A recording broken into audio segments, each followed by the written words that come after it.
Hey guys, this is Parul और एक बार फिर से आप सभी का स्वागत है नेचर मेनिया में। दोस्तों, अक्टूबर का महीना गुलाब की कटिंग के लिए बेस्ट होता है, तो आज इस वीडियो में गुलाब से रिलेटेड बहुत सारी चीज़ें आप लोगों से शेयर करने वाली हूँ।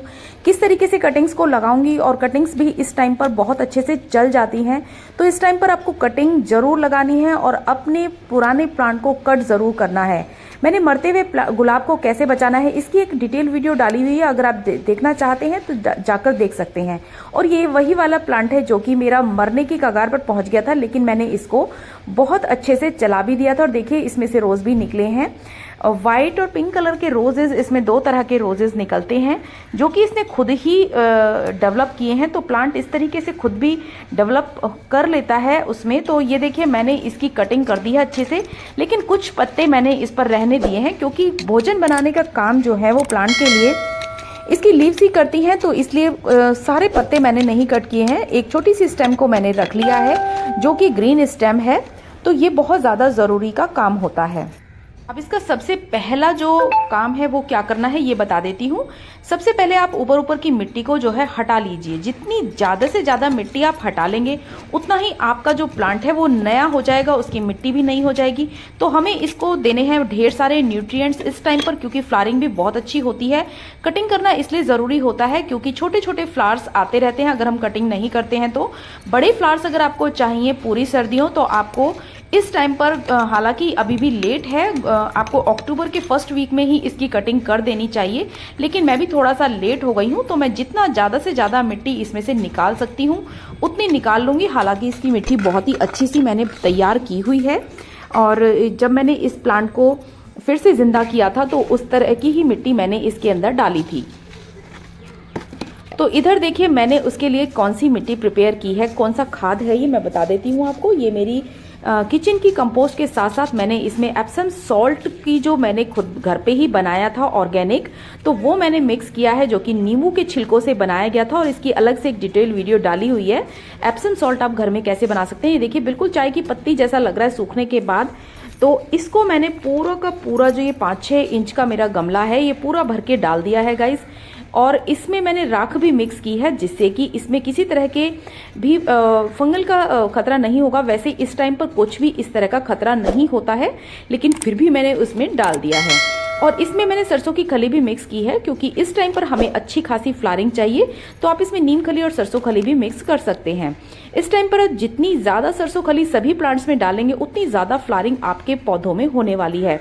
और अगर आप इस टाइम पर राख अपने प्लांट्स में डालते हैं तो वो भी बहुत अच्छा जो है काम करता है आपके।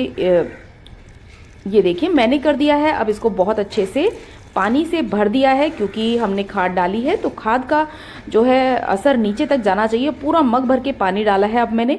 हालांकि मैं इतना पानी इसमें नहीं डालती हूँ, लेकिन अब मैंने इसमें पूरा मग भर के पानी डाला है। यह है मेरी एप्सम सॉल्ट, जिसे मैं बहुत ज़्यादा संभाल के रखती हूँ और बहुत मुश्किल से तैयार हुई थी। और इसका असर मुझे, क्योंकि अपने प्लांट्स पर पता है कितना अच्छा होता है, जब भी मैं इसको एक मुट्ठी भी डाल देती हूँ तो बस पूरे जो गमला है वो फूलों से लद जाता है। तो ये बहुत ही अच्छी चीज़ है। आप ज़रूर से नींबू के छिलकों से अपने ही घर में एप्सम सॉल्ट बना सकते हैं। नींबू के छिलकों को कभी भी नहीं फेंकना चाहिए। अब मैं कटिंग्स के लिए कर रही हूँ मिट्टी तैयार, क्योंकि सर्दियों के लिए आपको कटिंग्स लगानी है। तो सर्दियों में और गर्मियों में यही फ़र्क होता है कि गर्मियों में आपको रेत का ज़्यादा यूज़ करना होता है, लेकिन सर्दियों में आप खाद भी अपनी कटिंग्स में डाल सकते हैं।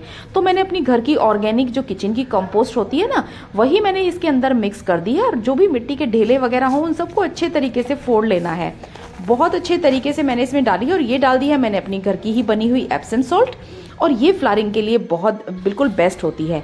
अब मैं इसमें ऐड कर रही हूँ राख, और राख बहुत ज़्यादा ज़रूरी है। किसी भी नई कटिंग को लगाने के लिए आपको राख ज़रूर से ऐड करनी है, जिससे कि आपकी कटिंग के फेल होने के चांसेस बहुत कम होंगे। ये कटिंग्स मैंने कहाँ से ली है अब आपको ये भी बता देती हूँ गाइज। हम लोग जब, एक प्लांट लवर जो होते हैं ना, वो कहीं से भी कटिंग्स का अरेंजमेंट कर सकते हैं। और इतने सारे गमले आपको छोटे छोटे नजर आ रहे होंगे, ये मेरी फ्रेंड ने मुझे गिफ्ट दिए थे। तो ये सारे के सारे गमलों में मैं सब कटिंग्स लगाने वाली हूँ।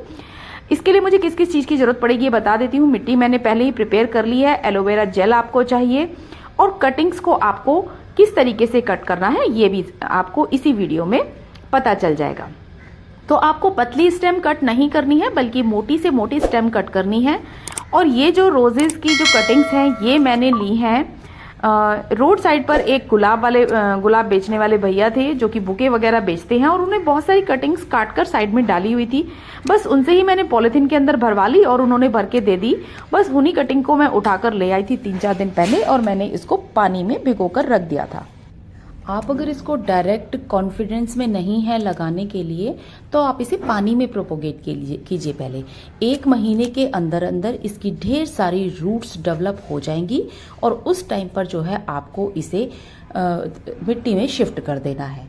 तो मैंने ऐसा बहुत पहले किया था। तो होता क्या था, जैसे कोई घर में बुके वगैरह आता था तो हम लोग उसे पानी में रख देते थे, थोड़ी सी चीनी और थोड़ा सा नमक डालकर। तो बहुत दिन तक, 1 महीने तक उसका फ्लावर भी मुरझाता नहीं था, और फिर उसकी जो स्टेम्स हैं उनमें से निकल जाती थी ढेर सारी रूट्स। और ढेर सारी रूट्स निकलने के बाद हम उसे मिट्टी में शिफ्ट कर देते थे, और मिट्टी में शिफ्ट करने के बाद उसमें ढेर सारा पानी भी डालना चाहिए, जिससे कि जो स्टेम है उसको वो पानी में इतने दिन रहने के बाद जो है एकदम से मिट्टी में शिफ्ट होके थोड़ा सा अलग महसूस कर सकती है। तो इसलिए पानी शुरू में आपको उसमें थोड़ा ज़्यादा डालना पड़ता है। उसके बाद आप पानी मत डालिए 3-4 दिन तक, क्योंकि पानी उसमें काफ़ी बढ़ जाएगा। पहले दिन तो आपको पानी काफ़ी मात्रा में उसमें डालना पड़ेगा। फिर रूट्स जो हैं, जो भी आपने पानी में डेवलप की हैं, वो मिट्टी में एडजस्ट हो जाती हैं, और उस टाइम पर आपका नया प्लांट जो है तैयार हो जाता है। लेकिन आपके अंदर इतनी तसल्ली होनी चाहिए कि 1-1.5 महीना आपकी रूट्स को डेवलप होने में लगेगा। ये काम आप अक्टूबर के महीने में भी कर सकते हैं। किसी भी गुलाब की कटिंग हो, चाहे वो इंग्लिश गुलाब हो चाहे देसी गुलाब हो, किसी भी गुलाब को आप इस तरीके से प्रोपोगेट कर सकते हैं। अब आप देख लीजिए कि इसको लगाना कैसे है। तो इसकी जितनी भी जो वो होती है ना, कांटे होते हैं, उनको भी कट करना होता है। तो सबसे अच्छा तरीका तो यही होता है, बहुत आराम से करना है। देखिए, मैंने ग्लव्स का यूज़ नहीं किया, तो ग्लव्स का यूज़ ज़रूर करना है गाइस। ग्लव्स का यूज़ करके आपके हाथों में कांटे नहीं लगते हैं, तो चाकू की मदद से मेरे पास चाकू नहीं था इस टाइम पर, तो मैंने इससे ही काटने की कोशिश की है। किसी शार्प चाकू की मदद से आप इसका जो ऊपर वाला लेयर है उसको हटा दें, तो इसके 100% चांसेस हो जाते हैं कि आपकी कटिंग जो है गुलाब की वो चलेगी ही चलेगी। एलोवेरा में डिप करें, या फिर एलोवेरा में डिप करने के बाद आप दालचीनी में ही इसके जो है स्टेम पर चिपका लें, तो उससे तो काफ़ी चांस हो जाते हैं कि आपकी कटिंग को कोई नुकसान नहीं होगा। मार्केट में भी साफ वगैरह के फंजीसाइड वगैरह आते हैं, तो आप उनका यूज़ भी कर सकते हैं। जो भी हिस्सा मेरी कटिंग का ब्राउन हो रखा था तो वो मैंने हटा दिया है। जो ग्रीन वाला हिस्सा है सिर्फ वही रखा है। कटिंग आप इसकी यानी कि 6 इंच की ही कटिंग लेनी है, 2-3 इंच की कटिंग या 4 इंच की कटिंग भी आप लगा सकते हैं। बहुत आराम से इसकी कटिंग जो है वो चल जाती है। और ब्राउन वाला हिस्सा जो है इसका मैंने हटा दिया है। ये चीज़ का ध्यान रखना है, जितने भी पत्ते हैं, सूखे पत्ते वगैरह या फ्लावर हैं, वो सब हमको इसमें से हटाने होंगे, क्योंकि हमें कटिंग जो है वो शेड में रखनी है। धूप में आपको कटिंग नहीं रखनी चाहिए। अगर आप किसी प्लांट को धूप में रखते हैं तो उसकी कटिंग के चलने के चांसेस बहुत कम हो जाते हैं। तो कुछ चीज़ें हैं जो हमें ध्यान रखनी है। एक तो मिट्टी बहुत अच्छी बनानी है, पत्ते हटा देने हैं, और जो कट है वो बिल्कुल टेढ़ा लगा। गुलाब की कटिंग को लगाने के लिए जो आइडियल टेम्परेचर होता है वो अक्टूबर का महीना ही होता है, जिसमें ना तो बहुत ज़्यादा गर्मी होती है और ना ही बहुत ज़्यादा ठंड होती है। और इस टाइम पर लगाई हुई कटिंग के 100% चांस होते हैं चलने के। कई बार कटिंग नहीं भी चलती है, तो आपको कटिंग्स हमेशा ज़्यादा कट करनी चाहिए, और पतली वाली कटिंग्स को आप पानी में भी प्रोपोगेट कर सकते हैं। मोटी वाली कटिंग को आप मिट्टी में प्रोपोगेट करें। और मिट्टी कैसे बनानी है ये मैंने बता दिया है। तो जितने भी ज़्यादा से ज़्यादा आस्पेक्ट थे इसको लगाने के मैंने आप लोगों से शेयर कर दिए हैं, क्योंकि सर्दियों में जब हम कटिंग लगाते हैं तो आप उसमें अच्छी खासी मात्रा में जो है खाद भी डाल सकते हैं। अगर आपको लग रहा है कि आपकी कटिंग नहीं चलेगी डायरेक्ट ऐसे मिट्टी में लगाने से, तो आप कोई छोटा सा आलू लीजिए, उसमें गड्ढा कीजिए और उसमें अपनी कटिंग को लगाकर मिट्टी में लगा दीजिए। धीरे धीरे क्या होगा कि आलू तो गल जाएगा और आपके आलू के अंदर ही गुलाब की कटिंग में से रूट्स डेवलप हो जाएंगी। अगर आलू भी नहीं लगाना चाहते हैं तो आप बनाना ले सकते हैं, और बनाना के अंदर आप इस तरीके से बनाना का एक हिस्सा कोई भी कट कीजिए। जैसे ये मैंने एलोवेरा लिया है, तो एलोवेरा में डायरेक्ट मैंने डालकर इसे लगा दिया है। इसके भी काफी चांस होते हैं। एलोवेरा के अंदर ही ये होना चाहिए, स्टेम जो है वो मिट्टी में टच नहीं होनी चाहिए। एलोवेरा के अंदर ही इसमें अपने आप ही रूट्स डेवलप हो जाएंगी और एलोवेरा जो है वो मिट्टी में मिक्स हो जाएगा। बिल्कुल ऐसे ही केला, आलू और एलोवेरा से आप अपने कटिंग को बहुत ही आसानी से प्रोपोगेट कर सकते हैं। तो ये 3-4 तरीके मैंने आप लोगों से बताए हैं पानी में, और ये 3 तरीके से और बता दिए हैं।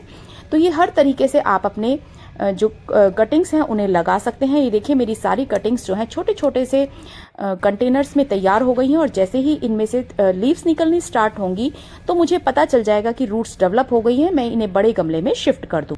आई होप कि गुलाब से रिलेटेड ये वीडियो आप लोगों के लिए यूजफुल रही होगी।